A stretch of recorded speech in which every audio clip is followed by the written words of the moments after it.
excited that you are joining us today as we get to meet Farmer April and, of course, her adorable adopted calves, Autumn and Rosie. First, this live chat is part of the Adopt a Cow program. More than 40,000 teachers and 1 million students every year join the fun for free, thanks to our generous supporters like the American Dairy Association Northeast and the Dairy Excellence Foundation. The Adopt a Cow and Discover Dairy programs are free online resources that cover Common Core standards in math, reading, and science, all while using dairy concepts to teach those lessons. To access those resources, you can go to discoverdairy.com, and we'll go ahead and put it in the chat for you so you have easy access to that link. We'd also love for you to join the fun next year. So if you're interested in joining again or you're new to the program, you are welcome to join starting May 1st. You can go to discoverdairy.com/adopt, and there you'll either log in and re-enroll, or if you're new, go ahead and create a new account and get started.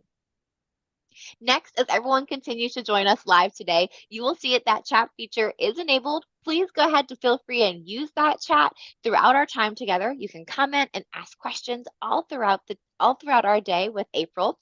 We do just ask that you keep those questions and comments related to the chat and school appropriate. We are really excited to hear your questions, and I know Farmer April is too. But so before we go over to Farmer April, let's see who's all joining us today. So let's check out that chat. We had Miss Alyssa early, one of the first ones on today. So hello and good afternoon. Thanks for joining us today. We've got folks from Grand Island who are Team Rosie. We've got some folks from Star Lake who are also Team Rosie. We've got lots of Team Rosie love today. Got some folks from Poughkeepsie, a 5th grade class in Niagara Falls. We have some folks from Jerusalem Ave School in Belmore. Hello and good afternoon. We have, scrolling down here a little bit further, some folks from Brookside Elementary. We have 2nd graders in Antwerp. We have Greenfield Preschool with us today. We have Mrs. Bell and Miss Glickman's class in Brooks Hill Elementary.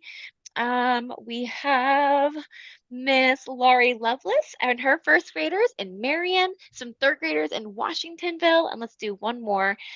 We have some folks from Morristown, UPK, and they also adopted Rosie. Wow, a lot of Rosie love. All right, so we're excited to go ahead and get started with our chat. So I am pleased to introduce you to Farmer April. Hey, Farmer April, how are you doing today?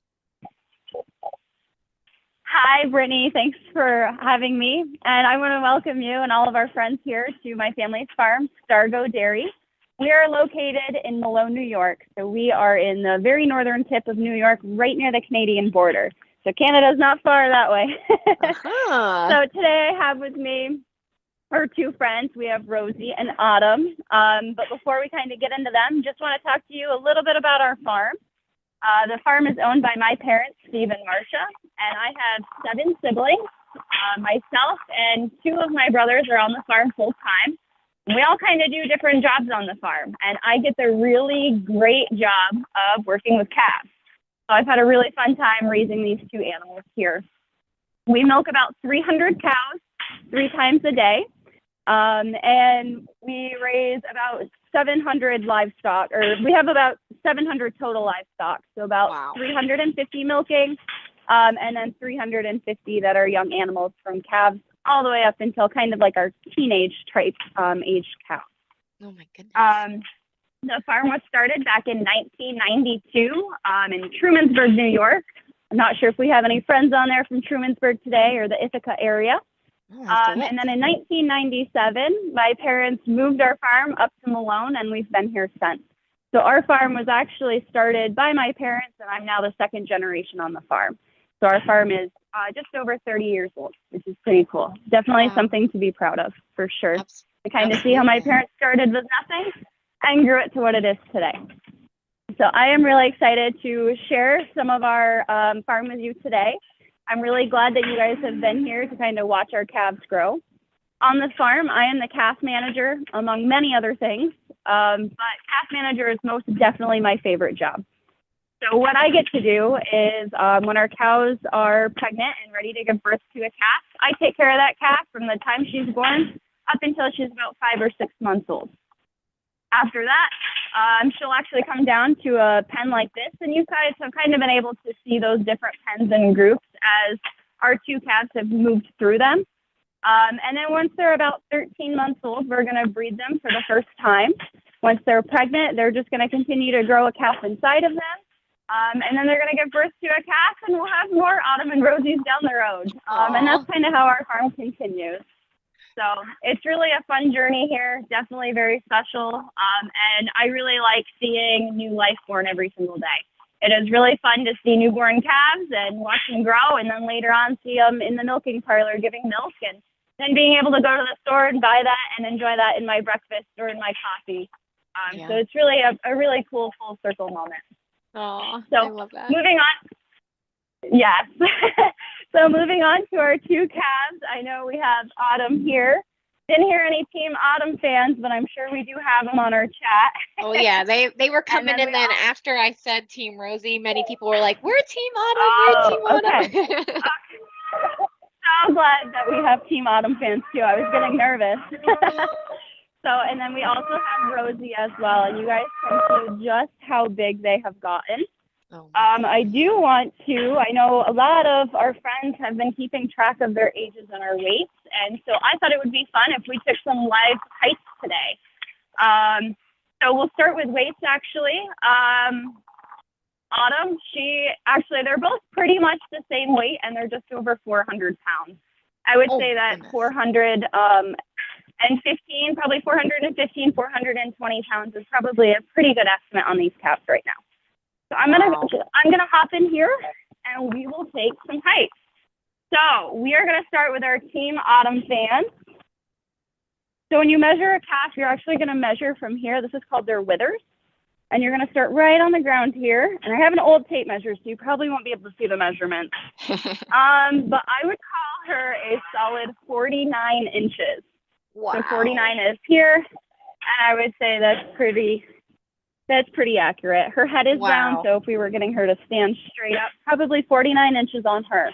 Oh my goodness. So she grew 2 inches because in our 6-month update, she was 47. So she's already grown 2 inches since the last time we connected. So, and then we have Rosie here, and now Autumn still wants the attention. So I can get her. See if I can get her to back up. They got lots of energy today. All right. So we're going to try this here. All right, and it's looking like she's probably 46 inches tall. Wow.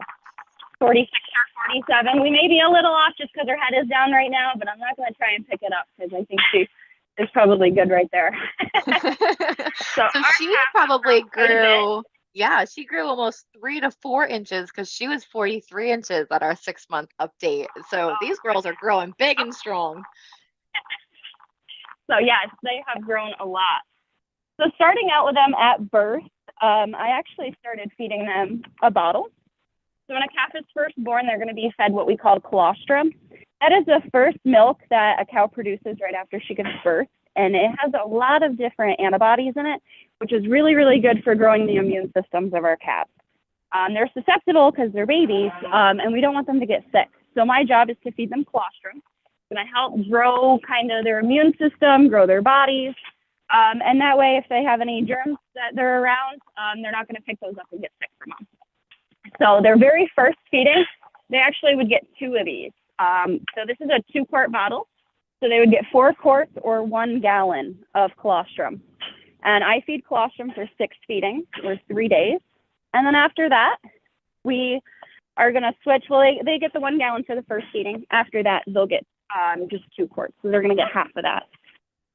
After the 6 feedings, I'm going to transition them over to a bucket, and I'm going to try and tail train calves, which is sometimes pretty easy. Sometimes they do not want to switch over to a pail. They want their bottle, but thankfully we get them all switched over to pails, which makes it a lot easier for me because then I'm not feeding a lot of bottles, which is very time consuming. So feeding buckets is definitely a lot easier. And this is a 1 gallon bucket. So once they're 4 days old, they're going to get switched over to a bucket. They'll drink a gallon of milk, 1 gallon in the morning and 1 gallon at night. So 2 gallons a day. And they're going to drink milk for about 2 months. Once they're about 2 months old, then I'm going to slowly take them off of milk. So I'm just going to gradually decrease how much milk they're fed, and they're going to start really starting to drink water. And during this whole time, they're also eating grain. So you guys have probably seen that in some of the photos that I sent in. And they really like grain too. And that really makes them want to drink water. So it's really great for kind of helping a calf to grow. Once they're about 3 months old, at this point, now they're eating grain and water. And then I also start to feed them some hay. And then they're going to come out of hutches and they're going to go into our first small group pen, which I think you saw in probably update 2. And that's when they're going to start eating what we call a TMR. This is called a total mixed ration. And if you guys can see, we have all sorts of different stuff in here. So we have some hay in here. This is some corn. That's part of the stock. There's a little bit of a kernel there. There's a lot of vitamins and minerals in this as well. And then a lot of water too, because water is very important for a growing animal. So Rosie and Autumn were very lucky to be born in September. But for our calves that are born in the wintertime, because of where we're located, it's pretty chilly up here. So I, as calf manager, have all these tools to help my calves stay warm and dry and give them the best chance at growing as big as they can be. So I have this calf blanket here. And all of my calves in the wintertime, probably from October until usually March or April, I actually just took these off of our newborns about a week ago because it was still pretty chilly up here. They'll get a calf blanket on. So there's a buckle here. And I'm just going to put this over the calf. And we'll just clip it around their neck here. And then there's 2 straps here. These are going to go around the back leg and hook on each side. And that way that blanket will stay on the calf. And then as the calf grows, I'll just go and I will loosen these so she has room for her growing legs. And these help keep our calves warm because what we want is I want to provide them a way to stay warm. So when they eat their milk and their grain, they can use that milk to grow instead of using the milk to stay warm. So if I help them stay warm, then they can use their milk to grow, which is exactly what I want. That makes sense. Absolutely. So a few updates. I know you guys have been following Rosie and Autumn's family as well. Rosie and Autumn, Rosie's mom, her name is Ruth. Rosie was born on September 16th, 2023. So she's about 7 months old. She actually just had her 7-month birthday, which is pretty exciting.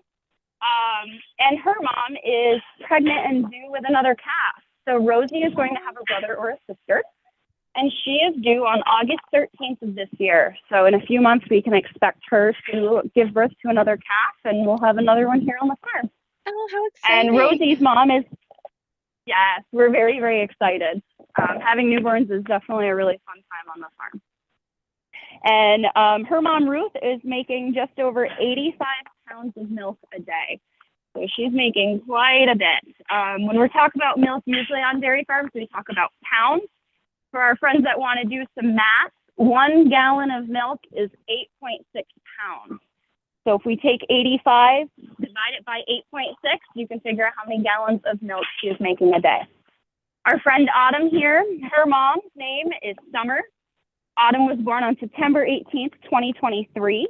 And her mom is also pregnant again and due with another calf. And fun fact, she is also due on August 13th. Oh my goodness. So Rosie and Autumn are all going to have siblings due on the same day. So now we're just going to wait and see if they're actually born on the same day or not. And Autumn's mom, Summer, is making about 90 pounds of milk. So she's making about 5 pounds more.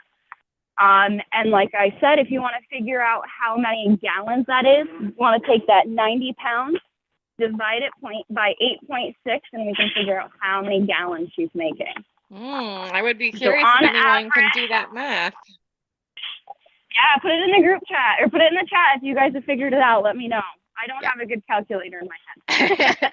We'll definitely see if anyone can figure it out. So 90 divided by 8.6. So got some tricky math there. You can figure out just how many gallons 1 cow produces in a day. That's insane, Farmer April. And you said total on your farm, with including young stock, you have about 700 animals, so about half of them are milking. Is that correct? Yeah.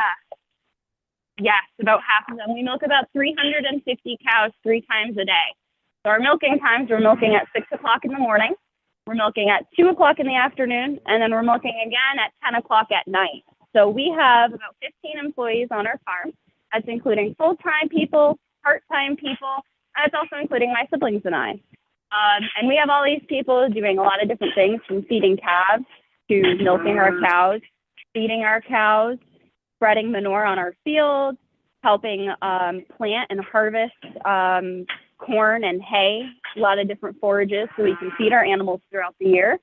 And then we also have people that are cleaning barns and just keeping our animals clean and bedded, because that's really important as well. Yeah. Another person that we have that doesn't necessarily work on our farm, they're not hired by us, but we do hire them to come in and help us, is our veterinarian.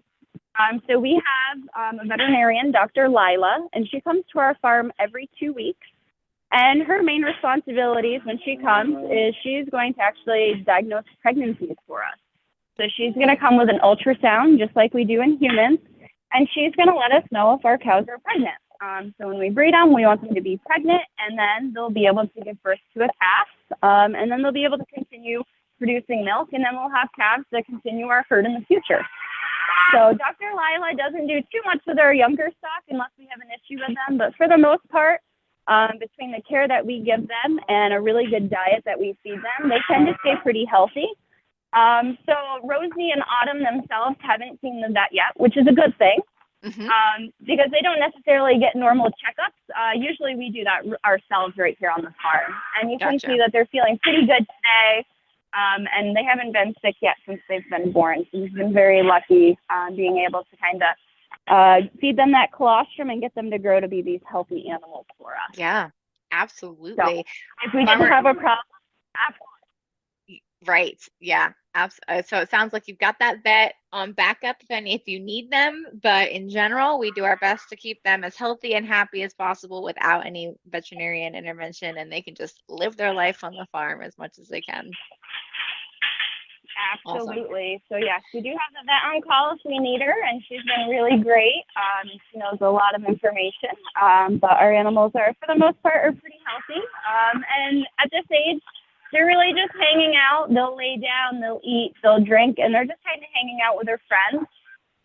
They're not pregnant, so they're not growing a baby yet. They're not milking because they haven't had a baby yet. So these are kind of what we call like our teenager cows. They're just kind of on the farm, just chilling. And some of their favorite things to do, you'll see we have them separated right now, so you can really get a good look at Autumn and Rosie, but they like to run around and play. They're very, very playful. Oh, I love that. Farmer April, you have shared a lot of very interesting things that have sparked a lot of questions. Are you ready to answer a few questions from some classes? Absolutely. Let's hear them. Awesome. So you were talking a little bit about your job in particular being the calf manager, and a few questions popped up about that. One was, how old do you need to be a farm manager? And two, what time do you start working and what time do you finish being a calf manager? So those are actually really great questions. So in terms of age, I would say probably 18 at the very earliest once you graduate high school and you're an adult, because it's a lot of work to care for something else because these are lives that I'm taking care of. So someone that, you know, can show up to work, somebody that has a good work ethic. A really important part of my job is paying attention to details. So if I have a calf that maybe isn't looking right today, hey, I need to be able to notice that so I can step in and help her out. If a calf maybe isn't drinking very well because she needs a bottle or something like that. So just being able to pay attention to detail is really, really important. So I would say probably 18 years old is a good start, but really anybody could be a calf manager, but you have to have the interest and the passion. You have to have the drive and the work ethic. And then you just have to, you know, be able to show up every day because our animals depend on us 100%. In terms of my job, I do not like to get out of bed in the morning. I will not lie to you. So I usually wake up. I am not an early farmer. I'm a late farmer. So I usually wake up between 6:30 and 7, and I come over to the farm, and I'm usually here until about 7 or 7:30 at night. So I'm usually at the farm about 12 hours a day. And that includes taking care of my animals, my calves, and then also being able to do some of my other jobs in my workday. Wow. Sounds like a bit of a long day, but I guess dairy farming is a little bit different than your normal job. It's more of a lifestyle, and you've chosen to do this with your farm and your family. So it's pretty neat that you're able to spend that time with your family and also do something you love. So very cool. Very cool. Thank you for answering. Absolutely. And one more question along those lines. We actually had some folks curious that they're like, hey, I live in the city. How do I get involved in being able to work on a dairy farm if I don't have any background in dairy? I think that's a great question. Well, you could always come visit. You can get in touch with Discover Dairy, American Dairy Northeast. Find out what farms are around that maybe you would have an option to go to. You could always reach out to farms on their Facebook page. You could also Google, like, hey, what farms are hiring? When I'm hiring, I usually post it on our Facebook page or on Google. So you could always look online. Farmers use the internet just like you do. And it's a great way to communicate. A lot of farms also have Facebook pages. So follow along, see what's going on. Maybe find a farm that interests you and then reach out to them and just say, hey, I'm this old and I'm interested in working or, just shadowing, seeing what's going on. I do hire a lot of high school students, and I hire them to feed calves for me. I also hire them to milk. So if you're old enough, you usually have to be between 16 and 18 to start working on farms, just because it can be a very dangerous job. So I don't want, younger kids around. But as long as you're old enough to legally work, reach out to them, and maybe you could start there. Yeah, absolutely. And if for some reason that doesn't seem to be an option, there's always an opportunity to go into college and learn more and get a degree in it. And I believe you had done something similar, Farmer April. Is that correct? Yes. So I actually, after I graduated high school, I actually went off to college. I attended SUNY Cobleskill for 3 years, and I have an associate's degree in dairy production management. So that was related specifically to caring for cows. And then I also have a bachelor's degree in agricultural business. So that was more like the behind the scenes of the farm and running the day-to-day operations. That was more learning how to market, learning how to run the finances, pay the bills, do payroll. That was learning how to manage people, so how to hire employees, how to keep employees, and training too. So there's a lot of different pieces there, and there's a lot of different opportunities. So if you're not necessarily interested in dairy, you could go into agronomy. We work with people for planting our crops, harvesting our crops. We also work with our veterinarian, like I said. We also work with a nutritionist. So that's the person that's going to balance this meal for us. Because depending on the age, there's some corn there. That's a good piece. So depending on the age or the stage of our animals, all of our animals require different meals. So obviously our newborn calves are going to get milk. We're not going to feed our adult cows milk. So we're going to work with a nutritionist that is going to come up with a good meal plan for all of our different animals. In the same way that your mom would make dinner for you every night, or a grandma or an aunt or an uncle, somebody in your life is, in a way, they're kind of like a nutritionist for you. They're planning your meals and they're making sure that you have what you need to grow big and strong, just like a nutritionist would do for our calves. So even if you're not necessarily interested in being on farm like I am every day, it's a lot of time, it's a lot of hours. It is very, very rewarding, but it is a lot of time commitment. So there are different options that you could still be involved in agriculture in some way, but not necessarily be a dairy farmer. So definitely look out for different options in agriculture, because there's sure to be something out there that you're interested in. Awesome. Thank you for sharing that, Farmer April. There definitely is a lot of course. intrigue on this chat today about being a farmer and stuff. So thank you for sharing that. We've had a couple of questions come across curious about sleep with these animals. One person specifically was wondering if it's true that cows can sleep on water beds, and also just where do they sleep in general? Awesome. That is a great question. Yes. So cows love to sleep. Our adult cows that are making milk, they actually rest for probably 12 to 14 hours a day. So Wow. even though they're being milked 3 times a day, when they come into the milking parlor, they're milking for about 5 to 7 minutes. So 5 to 7 times 3, there's some more math for some of our older friends that want a bit of a challenge. So they're only in the parlor for a very small portion of their day. If anything, it's probably the length of this chat that we're going to have today. And then the rest of the day, they're going to eat, they're going to lay down, and they're going to sleep. So they may not necessarily sleep the whole time, but they're at least laying down and resting. That's really important for cows. Because imagine being 1,500 pounds, you definitely would want to rest your legs too. Right, absolutely.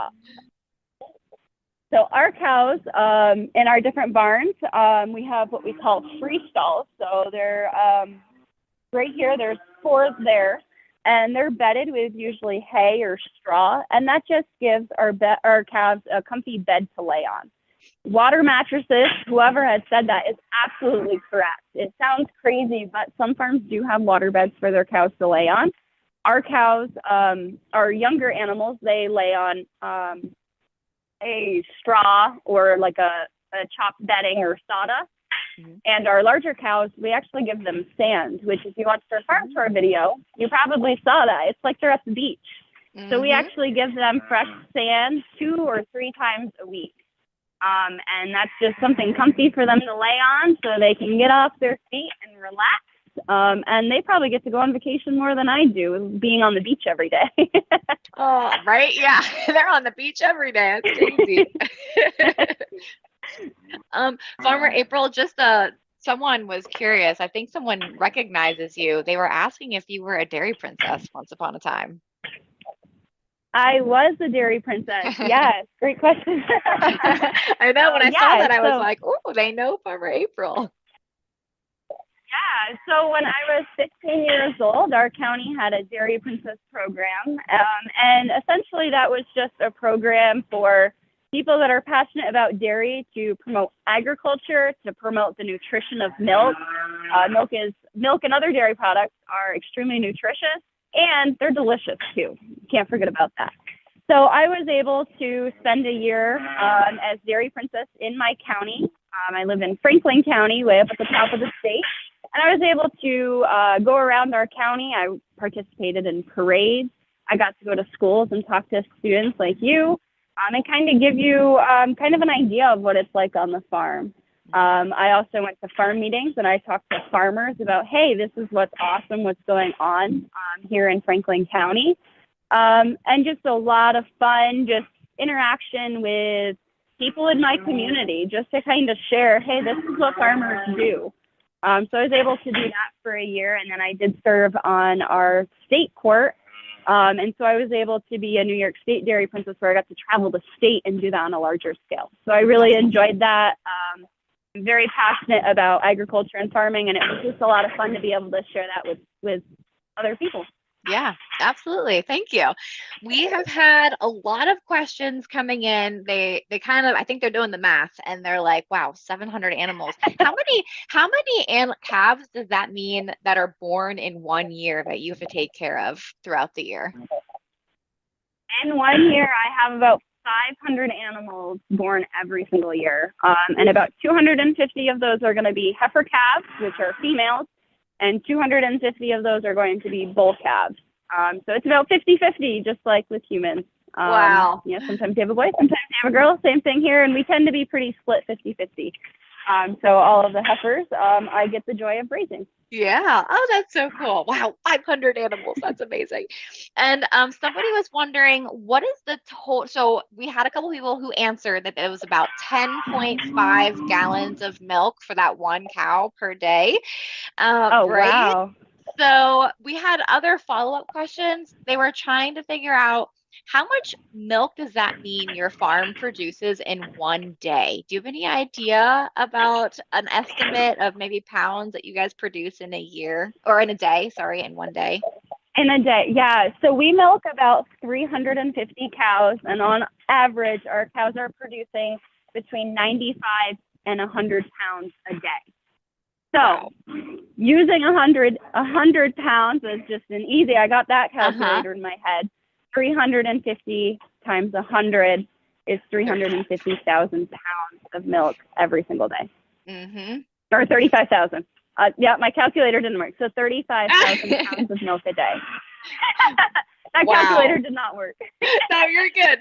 So 35,000 pounds of milk, and if we divide that by 8.6, like we discussed earlier, that's 4,070 gallons every single day that your farm is producing. Wow, that is amazing. Oh, that's So our awesome. milk gets picked up every single day. Trucking is extremely important to agriculture as well. So if you want to be involved in agriculture, you can always be someone that helps get supplies to farms or pick up our milk. So we have a milk truck that comes every single day. We have 2 different milk tanks on our farm, and they will come, they'll pick up that milk, and they're going to bring it to a milk plant or a dairy processing plant. Right now, all of our milk is going to Chateauguay, and I know we have some friends from Chateauguay on the call. Hi, guys. And our milk is actually going to be made into Cabot cheese and macadam cheese. So if you guys recognize those brands, delicious cheeses, you recognize them. That very well could be made with milk from my family's farm. Yeah. Oh, that's so cool. I personally, I know I love Cabot cheese too. So that's awesome. I could be eating cheese from your farm, which is an awesome idea. Very cool. Very cool. We Absolutely. I have one more just general question. There was a lot of people asking about this, and we're going to wrap up with this as the last question from the classes.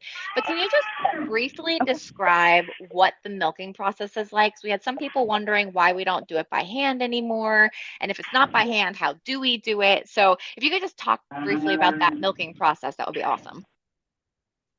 Yeah, absolutely. So we do not milk by hand. So imagine milking 350 cows by hand. That would take all day. We have a lot of other things to do. So we do use a milking machine. And the way our farm is set up is our cows live in their pens, they live in the barn, and they actually come to the milking parlor, which is just an area where they're milked. They'll come in, they'll get milked, and they'll go back out to their pen to lay down. Some farms, they will actually bring the milking machine to the cow. In our case, the cows come to the milking machine, which is great for us. So we have a milking parlor. We can bring 10 cows in on each side.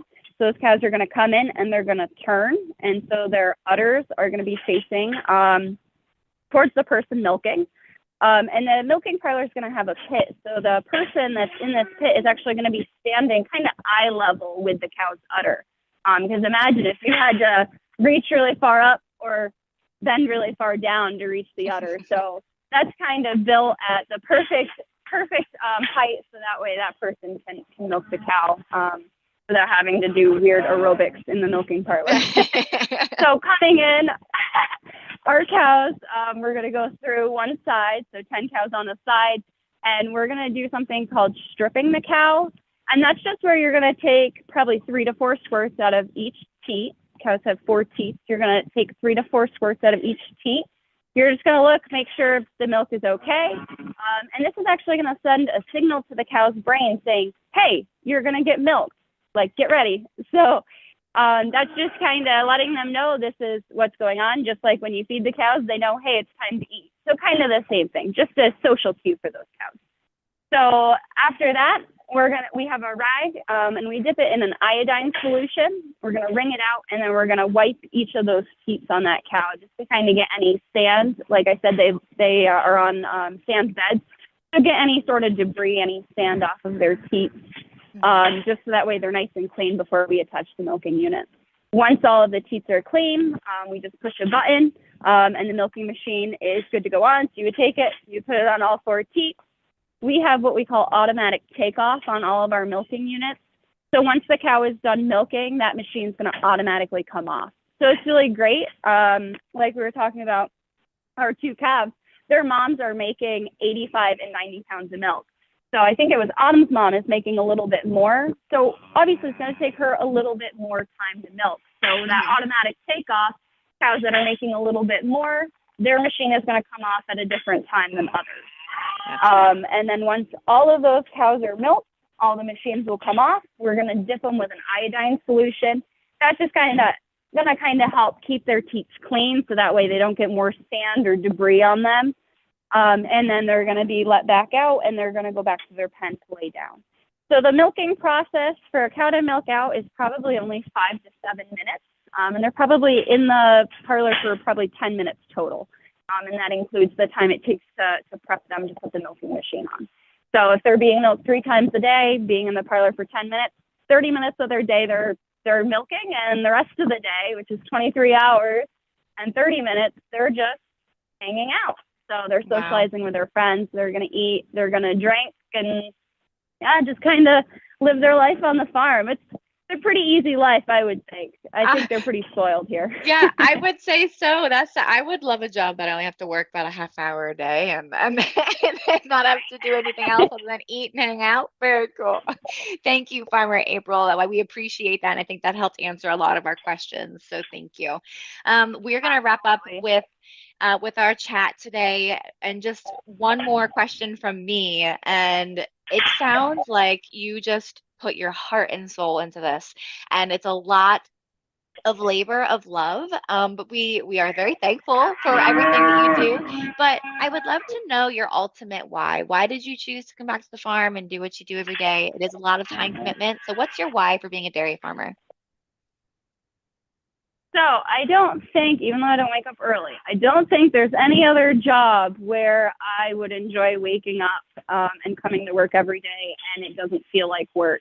And being able to work with my family, a great team of employees that are like family, and being able to raise animals that, you know, are in part feeding the world, and just the work that I'm doing, I'm seeing down the road when they're being raised, they're milking. It's just really a fulfilling career. It's really rewarding. And honestly, I couldn't imagine doing anything else. That's awesome. Thank you so much, Farmer April, for your dedication to these animals. Thank you for taking such great care of our adorable heifers we were able to follow all year long. We really appreciate it and love getting to know Autumn and Rosie. And as you heard, there were a lot of Team Rosies and a lot of Team Autumns. So definitely a lot of love coming from all over New York for both of those lovely ladies. But truly, thank you so much to you and your family for being amazing farmers, for caring for your animals, caring for your land, and also being active members of your community. You are there to help teach the whole world about dairy. And let me just tell you, everyone that's listening right now, you now know a dairy farmer, and you know who you can go to ask questions. We always want you to get the information from the source. So contact us, contact April if you have any questions. We are here to help. You can reach out to American Dairy Association Northeast as well. They're great partners in this to help answer any of your questions. So thank you for being part of this program, and thank you, Farmer April, for sharing your story with us. We've loved having you. Thank Is there, you. yeah, is there anything else that you have to share with us, April? I just want to encourage everybody to drink milk. It's very nutritious. It's a great balanced part of a meal, and it's delicious. Agreed. Could not agree more. I just had chocolate milk right before this live chat, so I agree. It's every dairy is as nutrient dense snack. We highly encourage you to get it. So thank you so much, everybody, for hopping on today. We've loved having you. Make sure to sign up for next year. Registration and enrollment does open up on May 1st for next year's program to start in October. So we're excited to have you. All right, and with that, we will say goodbye to Farmer April and to all of you. Thank you